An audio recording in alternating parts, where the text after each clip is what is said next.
자는 동안 자꾸 깨는 분 계세요? 새벽 3시, 4시에 눈이 번쩍 떠지고 아침엔 꼭 기운이 빠진 채로 일어나게 되죠.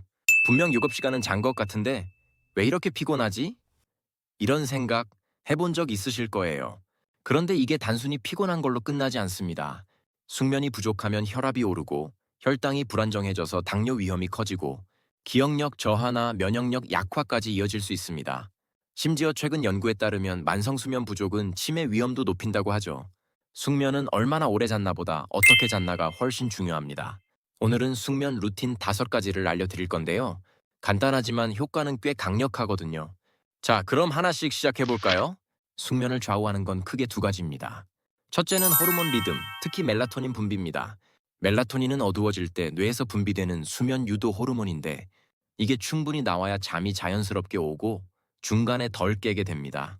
하지만 스마트폰 불빛이나 밤늦게 하는 카페인 섭취가 멜라토닌 생성을 방해해 수면질을 떨어뜨립니다. 둘째는 신부 천하강입니다. 사람의 몸은 천이 떨어질 때 졸음이 오도록 설계되어 있습니다. 특히 몸속 깊은 곳의 온도가 떨어지면 뇌가 이제 잘 시간이라고 인식해 수면 모드로 전환합니다. 이 2가지를 잘 맞춰주면 같은 7시간을 자도 피곤한 아침과 개운한 아침이 완전히 달라집니다. 첫 번째 루틴은 잠들기 30분에서 1시간 전에 꿀 한 스푼과 마그네슘 보충제를 함께 섭취하는 방법입니다.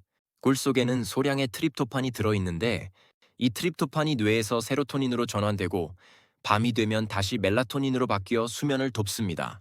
또 꿀은 간에 저장된 당을 안정적으로 공급해 자는 동안 혈당이 급격히 떨어져 깨는 일을 줄여줍니다. 여기에 마그네슘이 더해지면 근육이 이완되고 신경이 안정돼 깊은 수면 상태로 들어가기 쉽습니다. 단, 꿀은 시중에서 설탕을 섞은 제품이 많으니 다음과 같은 내용을 확인하고 구입하세요. 먼저 탄소동 위원 소비가 마이너스 22.5% 이하면 천연벌꿀, 그보다 높으면 사양벌꿀로 구분합니다. 또한 라벨에는 원재료명, 수분 함량, 그리고 HMF 수치가 표시되어 있는데요. 수분 함량은 21% 이하, HMF는 낮을수록 좋은데 로우 꿀은 보통 키로당 10mg 이하로 아주 낮습니다. 참고로 꿀은 단순히 맑기나 탁함만으로는 진위를 구분하기 어렵습니다. 마그네슘은 종류가 여러 가지인데 알약 뒷면에 글리시네이트나 시트레이트라고 적힌 제품이 흡수가 잘 되는 편입니다. 약국이나 인터넷에서 편안한 수면용 마그네슘이라고 찾아보면 이런 형태가 들어간 제품이 많습니다. 2번째 루틴은 자기 전 몸의 온도를 자연스럽게 떨어뜨려 수면 신호를 만드는 방법입니다. 잠들기 약 1~2시간 전에 38에서 40도 정도의 따뜻한 물로 5분에서 15분 정도 샤워를 하세요. 따뜻한 물로 몸을 드면 피부 혈관이 확장되고 샤워가 끝난 뒤에는 몸속 깊은 온도가 서서히 내려갑니다. 천하강이 뇌에 이제 잘 시간이라는 신호를 보내 수면을 유도합니다. 너무 뜨겁거나 오래 하는 목욕은 오히려 각성을 유발할 수 있으니 주의해야 합니다. 3번째 루틴은 잠들기 전에 눈과 뇌를 야간 모드로 전환하는 방법입니다. 스마트폰이나 TV, LED 조명에서 나오는 푸른빛 블루라이트가 멜라토닌 생성을 방해합니다. 그래서 잠들기 최소 2시간 전부터는 휴대폰이나 TV 화면을 보는 시간을 줄이고 방 안조명도 주황빛이나 노란빛 계열로 바꿔주세요. 조명 밝기를 최대한 낮추는 것도 좋습니다.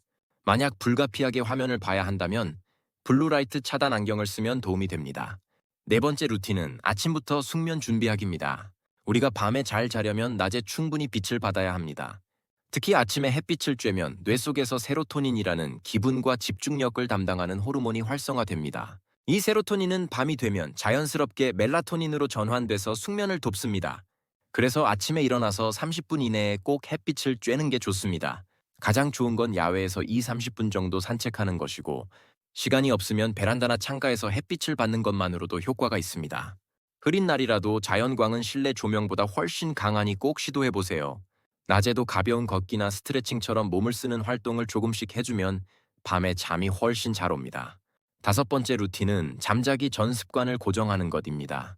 사람의 뇌는 반복되는 행동 패턴을 기억하고 그 패턴이 끝나면 다음에 어떤 일이 일어날지 미리 예측합니다. 그래서 매일 같은 시간에 비슷한 순서로 잠자기 준비를 하면 뇌가 이제 잘 시간이라고 자동으로 인식하게 됩니다. 예를 들어 샤워꿀과 마그네슘 섭취, 조명 낮추기 가벼운 스트레칭 침대에 눕기, 이렇게 매일 같은 순서로 하면 좋습니다. 중요한 건 순서와 시간을 거의 비슷하게 맞추는 거예요. 처음엔 의식적으로 해야 하지만 일주일 정도만 반복하면 자연스럽게 몸이 잠잘 준비를 하게 됩니다. 이게 바로 루틴 앵커링입니다. 이 5단계 루틴을 일주일만 실천해도 아침에 눈을 떴을 때 머리가 맑고 몸이 가벼운 걸 느끼실 수 있을 겁니다.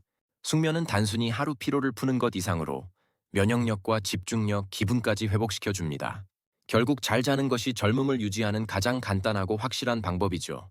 숙면에 도움을 주는 꿀이나 마그네슘 제품이 시중에 워낙 많다 보니 어떤 걸 고를지 고민되실 수 있습니다.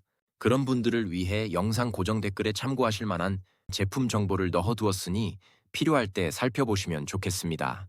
오늘 알려드린 내용으로 오늘 밤부터 바로 숙면 설계에 들어가 보시죠.